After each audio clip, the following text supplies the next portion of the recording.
ملاقات اور پڑھنے کے بعد اسے مکمل کیا. یہ جو مصری ڈاکٹر ابراہیم نے جو یہ لکھا اور وزیر تجارت خارجیہ مصر استاد حسن نے جو لکھا ہے کہ یہ آپ نے ان سے ملاقات کرنے سے پہلے لکھی ہے، وہ سراسر غلط ہے. تسامح ہو گیا ان سے.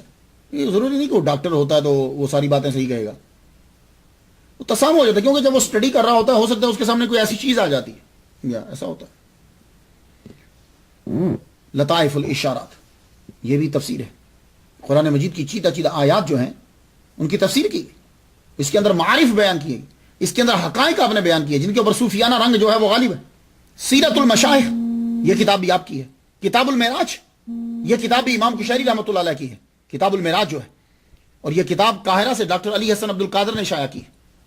اس کتاب کے اندر امام صوفیہ امام قشیری رحمہ اللہ تعالیٰ نے ان تمام احادیث کو جمع کر دیا ہے کہ جن احادیث کا تعلق جو ہے وہ حضور صلی اللہ علیہ وآلہ وسلم کے معراج کے ساتھ ہے.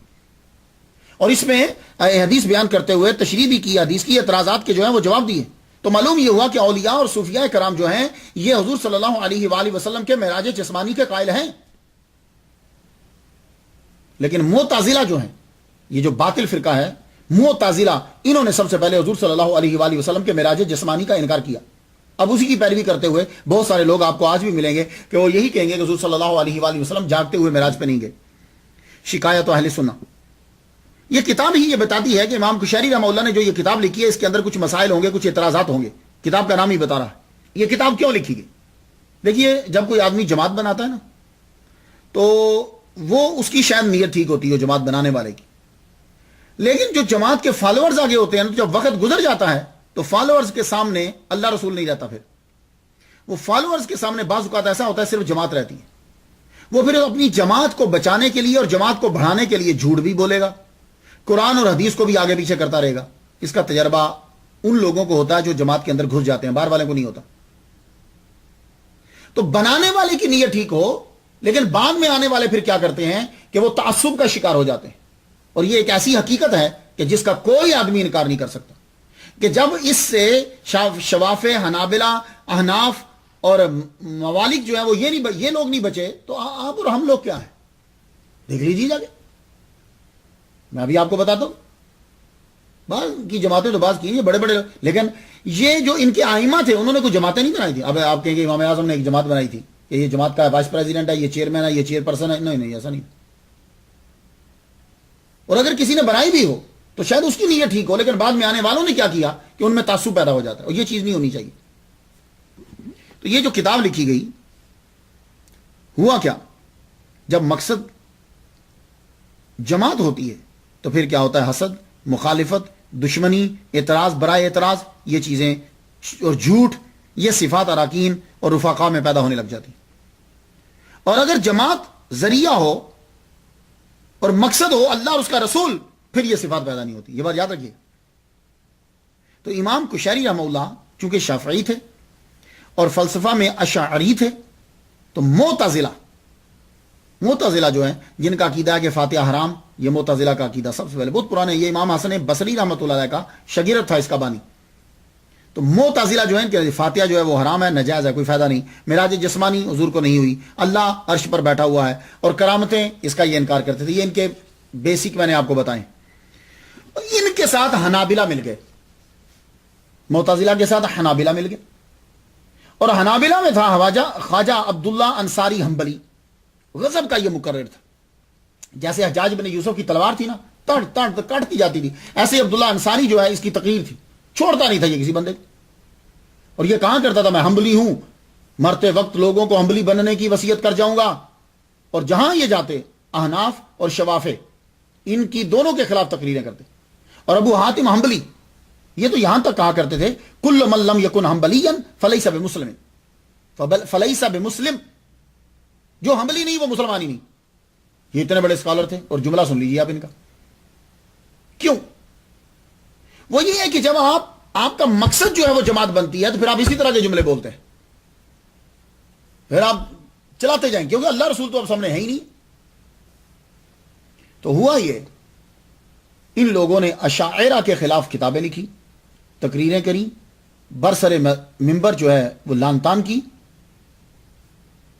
تو صوفیہ کے امام امام کشیری رحمہ اللہ نے بنا نام لیے آپ نے پھر اعتراضات کا جو ہے وہ جواب دیا بنا نام لیے، اور ثابت کیا کہ اشاعرہ کا عقیدہ جو ہے وہ وہی ہے جو دیگر اہل سنہ کا ہے۔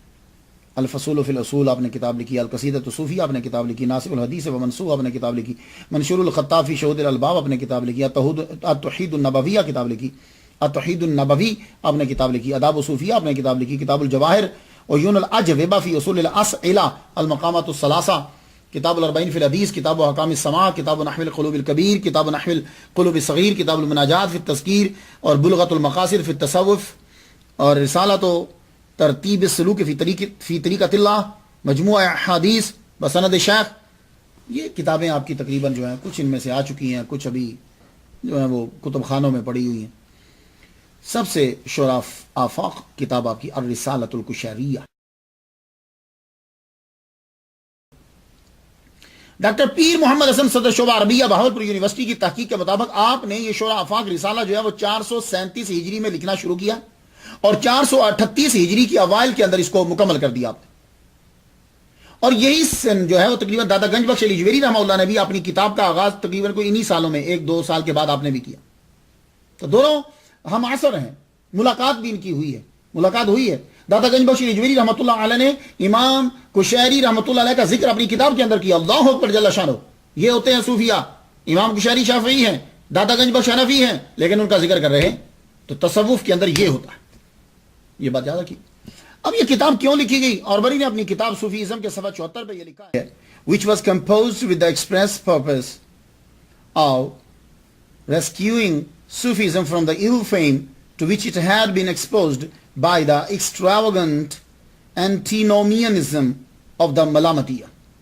ایک ریزن اس کی جو ہے نا وہ یہ بیان کی ہے، رسالہ قریشیہ اس غرض سے لکھا گیا کہ تصوف اور صوفیہ کو اس بدنامی سے نجات دلائی جائے جس کا نشانہ یہ غالی لاؤبالی ملامتیہ کی وجہ سے بنے ہوئے تھے۔ یعنی تصوف کو گدلا کر دیا گیا تھا، ہر بندہ کہہ رہا ہے شریعت کے خلاف کام کر رہا ہے اور بورا میں صوفی ہے۔ تو یہ آج ہی کے دور کی پرابلم نہیں ہے، یہ پرابلم اس دور میں بھی تھی۔ تو اس دور کے اندر امام کشیری رحمۃ اللہ علیہ نے اس کو کلیئر کیا، بھائی صوفیزم یہ ہوتا ہے۔ تو آج کے دور میں آپ لوگ میرے ساتھی، ہم لوگ جو ہیں وہ یہ دنیا میں آگے پھیلا رہے ہیں کہ صوفیزم اصل میں کیا ہے۔ شریعت کے خلاف کام کرنا صوفیزم ہرگز نہیں ہے، یہ آپ لوگوں نے اب پھیلانا ہے، یہ بتلانا ہے۔ یہ میں عرض کر دوں آپ کو، اور ماشاءاللہ ہمارے ساتھ بہت آدمی، ممبئی کے اندر بہت کام ہو رہا ہے، ہمارے لیکچر جو ہیں وہ چینل پر چلائے جا رہے ہیں، MP3 جو ہے وہ اسے بنا کے آگے پھیلایا جا رہا ہے، DVD جو ہے وہ لوگ جو ہیں وہ سن رہے ہیں اسے، کچھ لوگ اپنے گھروں کے اندر روزانہ جو ہے ایک لیکچر سنتے ہیں۔ تو آپ بتاؤ کہ صوفیزم کیا ہے، کہ اصل میں صوفیزم جو ہے وہ وہی تو اسلام ہے، تصوف ہی تو اسلام ہے اصل میں۔ لیکن آج کل میں ایک بات آپ کو بتا دوں، امریکہ کے اندر اور یورپ کے اندر مولانا روم کو اور فرید الدین عطار رحمہ اللہ کو بڑا پسند کیا جا رہا ہے۔ غلط بات نہیں ہے، لیکن سوچنے کی بات ہے کہ کیا ہمارے تصوف کے اندر صرف 2 ہی ولی اللہ ہیں، فرید الدین عطار رحمہ اللہ اور مولانا رومی، ان کے علاوہ اور کوئی نہیں ہے؟ یہ ہے کویشچن۔ مجھ سے ایک صاحب نے پوچھا، میں پاکستان میں تھا تب، بہت بڑی گدی ہے، کہنے لگے سنا ہے کہ یورپ کے اندر تصوف بہت پھیل رہا ہے۔ میں نے کہا آپ کو کس نے کہا ہے کہ یورپ کے اندر تصوف بڑا پھیل رہا ہے؟ کیا یورپ کے سارے بندوں نے داڑھیاں رکھ لی ہیں، سر پہ پگڑیاں پہن لی ہیں؟ تصوف کہاں پھیل رہا ہے؟ کہنے لگے یہ مولانا روم اور یہ۔ میں نے کہا مجھے معلوم ہے، ڈاکٹر دیپک چوپڑا جو ہیں یہ تصوف مولانا روم کے مثنوی کو بڑا پھیلا رہے ہیں، بلکہ یہ جو ہالی ووڈ ہے پوری اس کے اوپر جو ہے وہ سب گائک نے مل کر گایا ہے مولانا روم کے کلام کو۔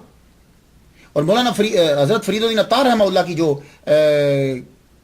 وہ جو منطق الطیر ہے اس کے اوپر ڈرامے ہو رہے ہیں پوری یونیورسٹیز کے اندر، لندن کینیڈا میں ہو رہے ہیں، لندن میں ہو رہے ہیں، یہاں ہو رہے ہیں۔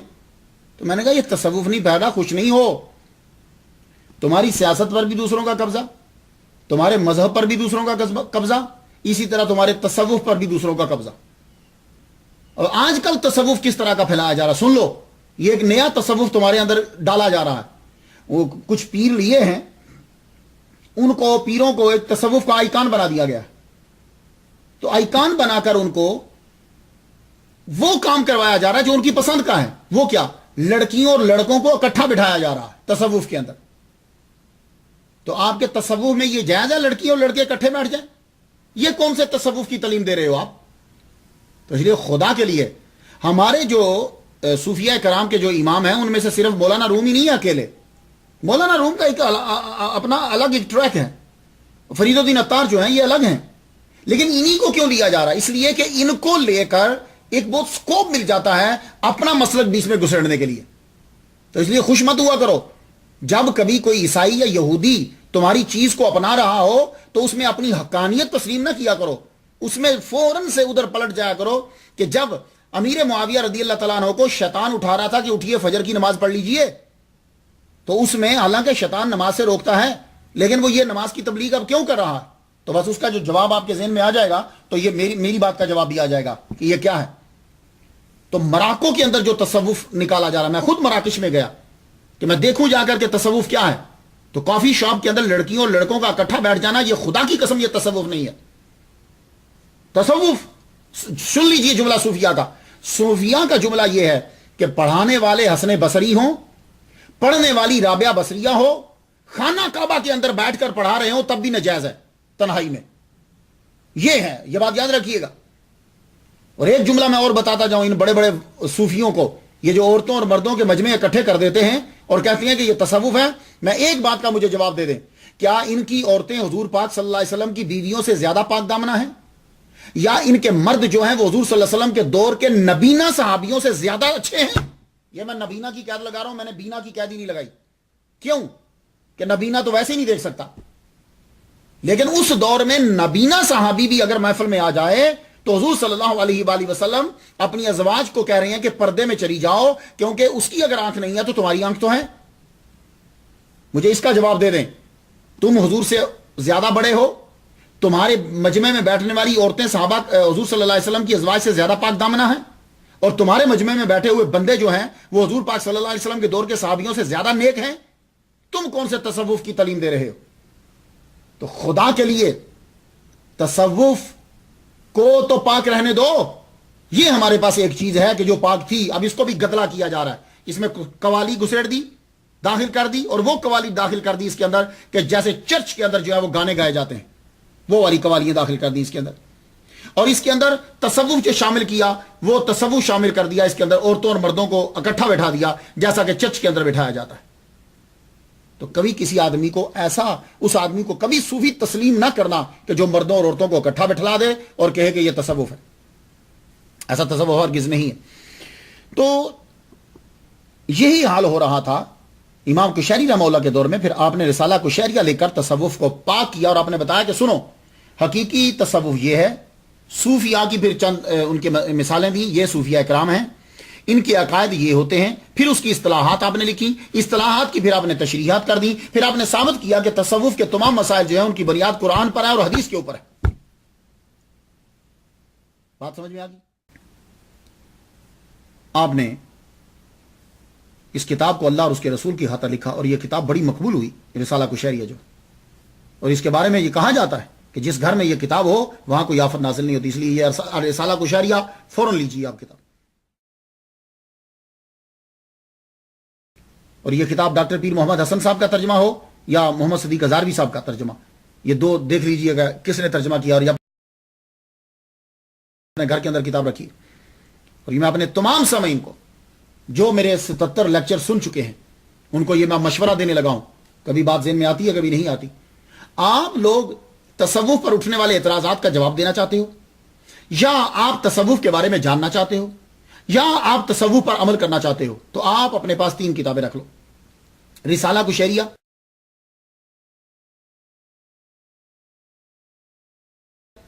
ابو القاسم کشیری رحمہ اللہ کا ترجمہ ڈاکٹر پیر محمد حسن یا محمد صدیق ہزاروی صاحب کا، یہ دونوں کے ترجمے آپ کے، اس کا ترجمہ انہوں نے لکھا ہو. اس کے بعد کشف المحجوب،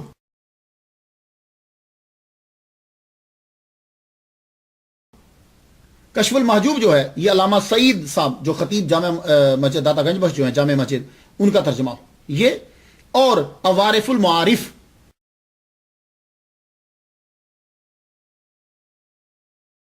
یہ 3 کتابیں، یہ شہاب الدین سہروردی رحمہ اللہ کی لکھی ہوئی 3 کتابیں اگر آپ کے پاس گھر میں موجود ہیں تو یقین جانیے اگر آپ نے ان کو گھوٹ کر پی لیا اپنی لائف کے اندر اس کو شامل کر لیا تو آپ وقت کے ولی اللہ ہیں.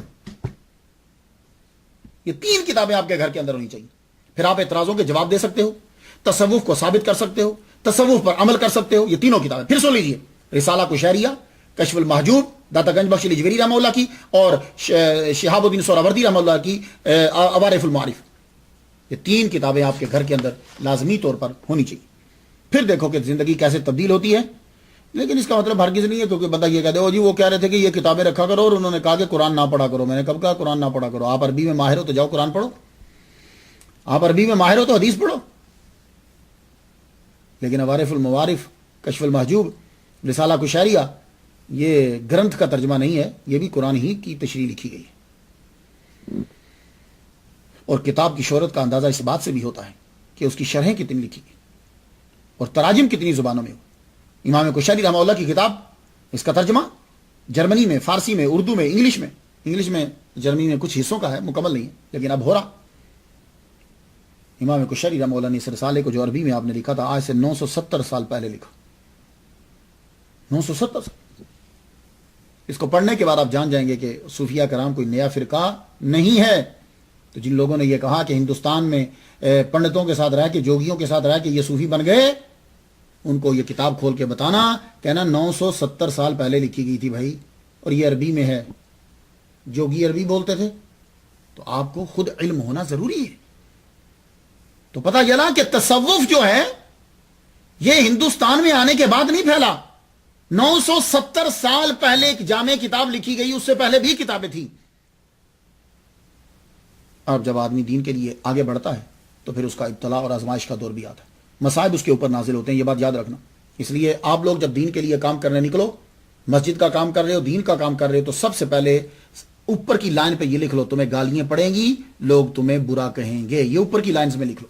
اس کے بعد کچھ لکھنا کہ کیا کیا کرنا ہے. تو جو بھی اللہ کے لیے کام شروع کرتا ہے,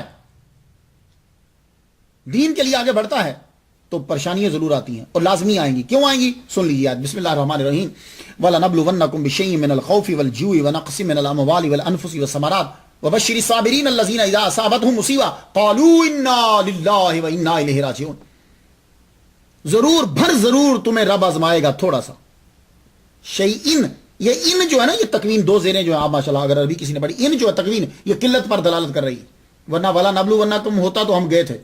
ولا نبلونکم ضرور ہم تمہیں آزمائیں گے. بشیئن, یہ ان تھوڑا سا کچھ. کس طرح آزمائیں گے؟ خوف ہے, کوئی تمہیں ڈرانے کی کوشش کرے گا.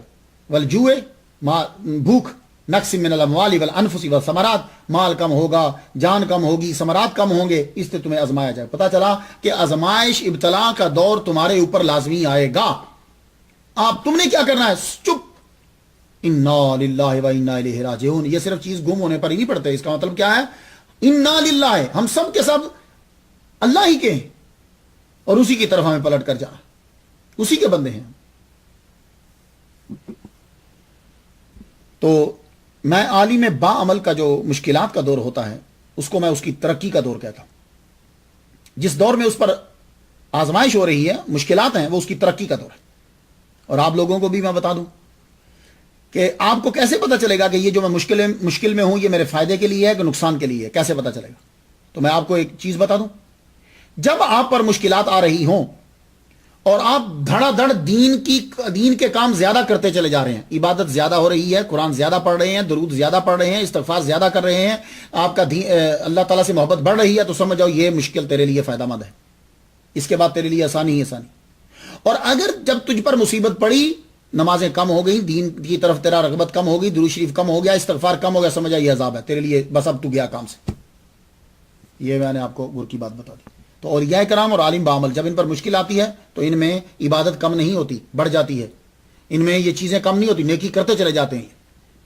آپ کے اوپر جو مشکل دور آیا وہ 10 سالہ دور تقریباً بنتا ہے. یہ سلطان تغرل, تغرل, تغرل, تینوں پروننسیشن ہے. سلطان تغرل بیگ کا دور ہے. یہ سلجوق بادشاہت کا بانی ہے. اس نے تمام قبائل کو جو ہے وہ اکٹھا کیا, جو ادھر ادھر قبائل تھے, سب قبائل کو اکٹھا کرنے کے بعد اب حملہ شروع کیا. ایک شہر فتح, دوسرا فتح, تیسرا فتح, چوتھا فتح کرتے کرتے نیشاپور کو فتح کر لیا.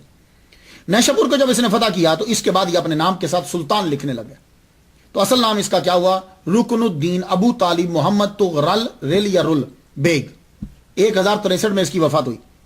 یہ خود تو حنفی تھا لیکن حنفی سن کے تھا, بہت زیادہ پڑھ کے حنفی نہیں تھا. سن کے حنفی اور ہوتا ہے, جیسے ہم لوگ ہیں, ہم مسلمان ہیں, ہم لوگ بائی برتھ جو ہے وہ مسلمان ہیں, اس لیے ہمیں چیزوں کی اہمیت کا اتنا نہیں پتا. ہم بس نماز پڑھ رہے ہیں, حج کر رہے ہیں, یہ چیزیں کرتے چلے جا رہے ہیں بس. یہ سن کر حنفی بنا, خود پڑھا نہیں, ریسرچ تحقیق نہیں کی ہوئی. اس لیے اب جو آدمی سن کر آج کل کے دور میں جتنے مسلمان ہیں تقریباً ان کے جو عقائد ہیں وہ سن کر ہیں, خود ریسرچ نہیں کی ہوئی. خود جب ریسرچ کریں گے حقیقت واضح ہو جائے گی. تو ہوا کیا, اس کا جو وزیر تھا اس وزیر نے ابو نصر منصور بن محمد, یہ معتزلی تھا. تو معتزلی جو ہیں ان کا بھی عقیدہ یہی ہے کہ خود کو چھپا کے رکھو. یہ معتزلی تھا لیکن کہتا تھا کہ میں حنفی ہوں, اور خود کو دولت کمانے کے لیے, خود کو بچانے کے لیے اور اپنے بد عقیدگی کو پھیلانے کے لیے خود کو چھپا لیتے ہیں یہ لوگ, اور اس کو مختلف نام دیتے ہیں, پھر قرآن و حدیث سے بھی اس کو ثابت کرتے ہیں اپنے جھوٹ کو. اس کا یہ عقیدہ تھا کہ قرآن اللہ کی مخلوق ہے, کرامت کا کوئی وجود نہیں. تم فاتحہ جو پڑھتے ہو یا نیکی کا ثواب دیتے ہو وہ مردے کو نہیں ملتا, اور دوسرے مسلمانوں کا قتل کرنا ان کے لیے جائز تھا. تو یہ لوگ کیا کرتے ہیں کہ ان کا ٹارگٹ جو ہے وہ امیر لوگ ہوتے ہیں اور بادشاہ ہوتے ہیں. جب یہ امیر لوگوں کو, بادشاہوں کو پکڑ لیتے ہیں, پھر یہ اپنے بد عقیدگی کو پھیلاتے ہیں, بائی فورس پھیلاتے ہیں. لوگ قبول تو نہیں کرتے. یہی کام ابو نصر منصور بن محمد نے یہ کرا. معتزلی نے خود کو چھپا لیا, حنفی بنائے رکھا. اس کو ڈر کس بات تھا؟ اس کو ڈر تھا اس بندے سے جو ابو سہل محمد شافعی ہیں. امیر آدمی تھے, لینڈ لارڈ تھے, سخی تھے, عالم تھے. لوگ ان کے گھر آتے تھے, سخاوت کے قصے مشہور تھے. بادشاہ بھی تغرل بھی ان کو عقیدت کی نظر سے دیکھتا تھا. اس کو یہ ڈر تھا کہ کہیں اس ملا کو یہ ڈر تھا کہ میری وزارت نہ چھن جائے. اللہ پہ ان کا بھروسہ کوئی نہیں ہوتا, میری وزارت نہ چھن جائے. اب اس نے چلاکی کیا چلی, یہ خود تو معتزلی تھا. اس نے یہ کیا کہ کہنے لگا, بادشاہ کے کان جو ہے اس نے بھر دیے. تو خود ہی معتزلی ہے, تو بادشاہ کو کہتا ہے کہ معتزلہ کے خلاف جو ہے وہ آپ حکم نامہ جاری کر دیجئے کہ معتزلہ جو ہے ان پر لعنت کری جائے. یہ فاتحہ کے منکر ہیں, معراج جسمانی کے منکر ہیں, حضور صلی اللہ علیہ وسلم کرامات کے منکر ہیں, اور اللہ تعالیٰ کو عرش پر بٹھاتے ہیں. یہ اپنے خلاف کیوں؟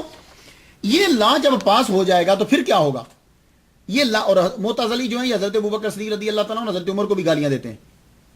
تو یہ جب لا پاس ہو جائے گا تو اس لا کے انڈر رہ کر یہ پھر اشاعرہ کو دبائے گا. اصل میں اس کو اشاعرہ کو دبانا تھا, کیونکہ اشاعرہ جو ہیں یہ پہلے ابو الحسن اشعری, یہ پہلے معتزلی تھے, پھر انہوں نے اس سے توبہ کر لی.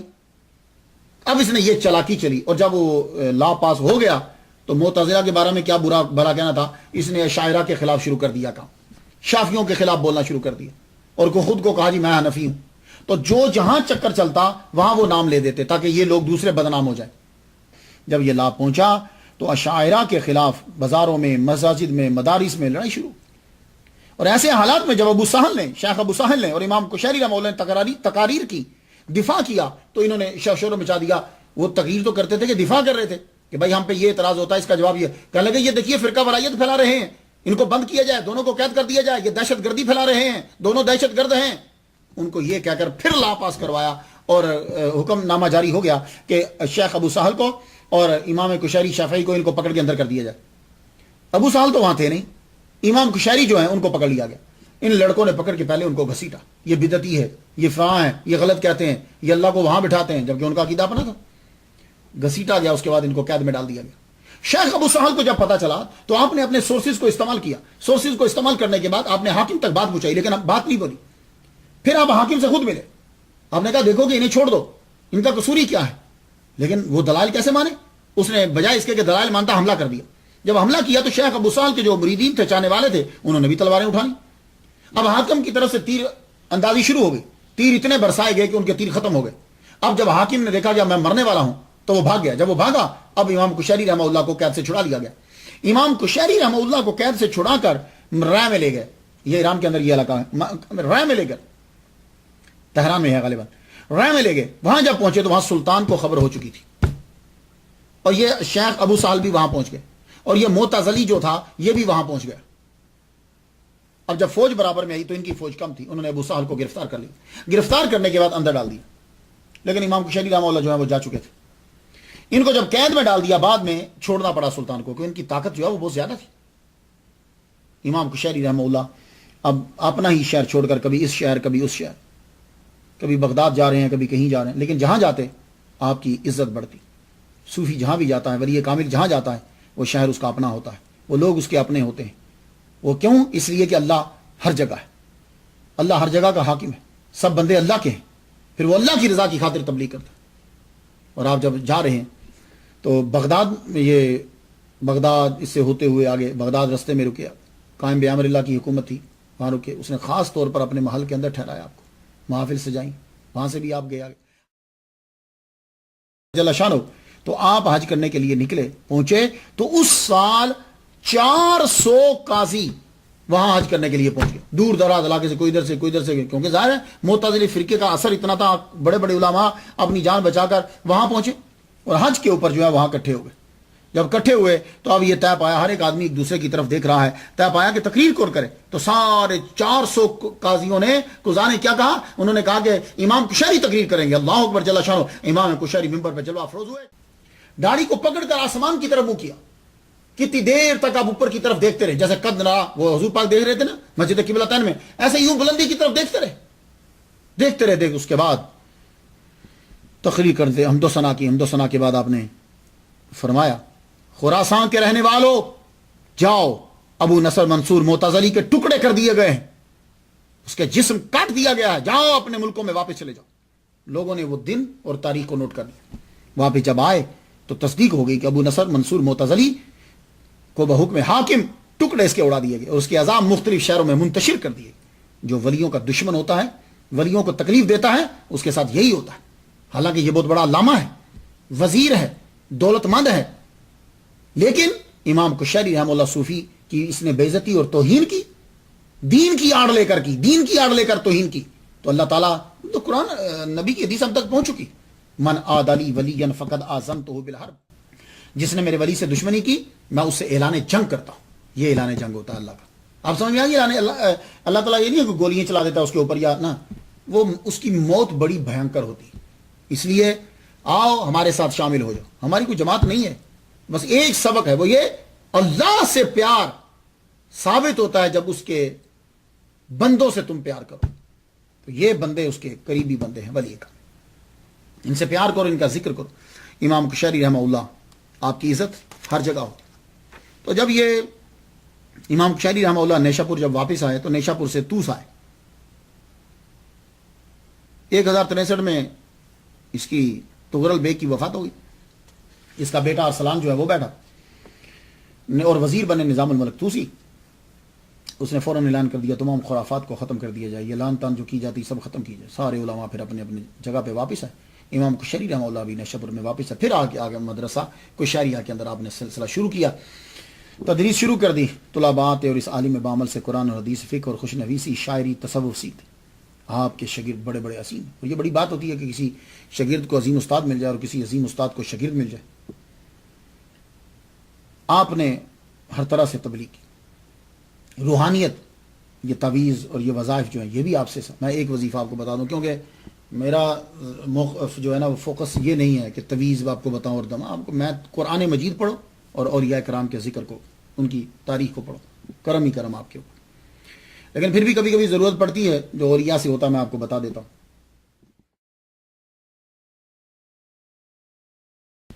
آپ کے بڑے صاحبزادہ بیمار ہوئے، اتنے بیمار ہوئے کہ ڈاکٹروں نے لا علاج قرار دے دیا. بیٹے کی ماں جو ہے آپ کی زوجہ بہت پریشان رہنے.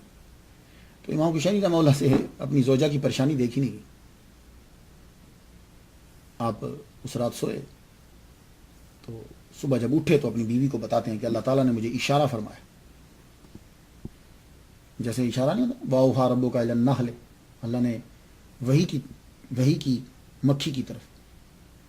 واوحینا الی ام موسیٰ، ہم نے موسیٰ کی ماں کی طرف وحی کی. یہ وحی کیا ہوتی ہے؟ موسیٰ کی ماں نبیہ تو نہیں ہے. یہ اب شہد کی مکھی بھی جو ہے یہ نبی ہے. اللہ فرمانا واؤہا ربک الی النحل، تیرے رب نے مکھی کو وحی کی. وہ کیا ہے؟ وہ بات بٹھا دینا اس کے سسٹم کے اندر، اس کے ذہن کے اندر بات بٹھانا. اس کو کہا، کہتے ہیں اللہ نے مجھے کہا، مجھے اشارہ ہوا، میں نے آواز سنی. ان ناموں سے، ان لفظوں سے اس کو تعبیر کیا جاتا ہے. اعتراض کرنے والوں کو خدا کا خوف کیا کرو یار.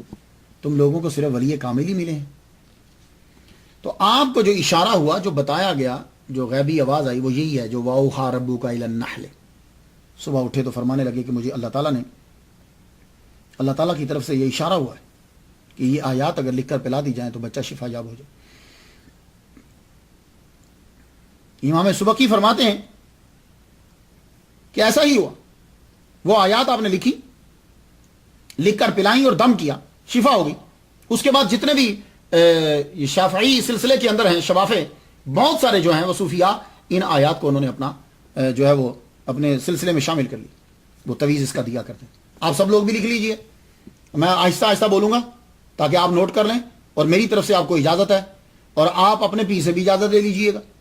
جو آپ میں سے 5 وقت کی نماز پڑھتا ہے, تہجد پڑھتا ہے, وہ یہ لکھ سکتا ہے. سنیے اب سورہ توبہ کی آیت نمبر 14, وَيَشْفِي صُدُورَ قَوْمِ مُؤْمِنِينَ. سورہ یونس کی آیت نمبر 57, شِفَاءٌ لِمَا فِي الصُّدُورِ. اتنا ہی, یہ جتنا میں بول رہا ہوں اتنا ہی لکھنا ہے. سورہ نحل کی آیت نمبر 69, فِيهِ شِفَاءٌ لِلنَّاسِ, اسے لکھا. اور 15واں پارہ آیت نمبر 82, وَنُنَزِّلُ مِنَ الْقُرْآنِ مَا هُوَ شِفَاءٌ وَرَحْمَةٌ لِّلْمُؤْمِنِينَ. اتنا ہی لکھنا ہے. سورہ شعراء کی آیت نمبر 80, وَإِذَا مَرِضْتُ فَهُوَ يَشْفِينِ. سورہ فصلات آیت نمبر 44, قُلْ هُوَ لِلَّذِينَ آمَنُوا هُدًى وَشِفَاءٌ. پوری ہو گئی. اس کو آپ نے زعفران کے پانی کے ساتھ لکھنا ہے. زعفران کو ڈبو دیں, ڈبونے کے بعد اس کا پانی ہوگا, تو قلم لیں, یہ اس کے ساتھ نہیں لیں, اس میں کیمیکل ہوتا ہے, تو قلم لے کر اس کو لکھیں, پیالے پہ لکھ لیں یا کاغذ پہ لکھ لیں. تو لکھ کر سورہ توبہ کی آیت نمبر 14 جس میں وہ صدور قوم مومنین ہے وہ والی, اور سورہ یونس کی آیت نمبر شفاء لما فی الصدور, اور سورہ نحل فیہ شفاء للناس, اور وننزل من القرآن ما هو شفاء ورحمۃ للمؤمنین وَإِذَا مَرِضْتُ فَهُوَ يَشْفِينِ. سورہ شعراء کی آیت نمبر 80, قُلْ هُوَ لِلَّذِينَ آمَنُوا هُدًى وَشِفَاءٌ. فصلات آیت نمبر 44. یہ اب وہ جب لکھ لیا, اب اس کے اپنے بیٹے کو جو بھی ہے اس کو مریض کو پلانا شروع کر دو, روز کا 1 دفعہ اسے پلاؤ, اور جو پڑھ رہے ہو پھونک بھی مارتے جاؤ. اللہ تعالیٰ کو منظور ہوا تو آپ کا وہ مریض شفا پا جائے گا. جو دنیا میں آتا ہے آخر اس کو دنیا سے جانا بھی ہوتا ہے. آپ نے پوری زندگی لوگوں کو گناہوں سے بچانے میں گزار دی, تصوف کے ذریعے سے رب کی طرف آپ لاتے. 16 ربیع الثانی 465 ہجری 29 دسمبر 1072 میں طلوع آفتاب سے قبل قمری سال کے مطابق 89 سال تقریباً آپ کی عمر ہو چکی. آپ پردہ فرما گئے. آپ کو آپ کے مرشد کے پہلو میں ہی دفن کر دیا گیا. آپ کا ایک گھوڑا ہوتا تھا جس پہ آپ سواری کی, 20 سال تک تقریباً, آخری عمر میں 20 سال تک وہ آپ کے پاس رہا. آخری عمر میں, شاید آپ نے آخری عمر میں لیا ہوگا اسے, آپ کے پاس رہا. تو جب آپ دنیا سے تشریف لے گئے, اس گھوڑے نے 1 ہفتے تک نہ کھایا نہ پیا. 1 ہفتے کے بعد وہ بھی مر گیا. جانوروں کو بھی اپنے مالک سے محبت ہو جاتی ہے. ہم کیسے انسان ہیں, ہمارا مالک ساری زندگی بچپن سے ہمیں دیتا رہتا ہے, لیکن ہم اس کی بات کو نہیں مانتے. الفاتحہ برائے سال ثواب امام کشری رحمہ اللہ تعالی. وآخر دعوانا الحمدللہ رب العالمین.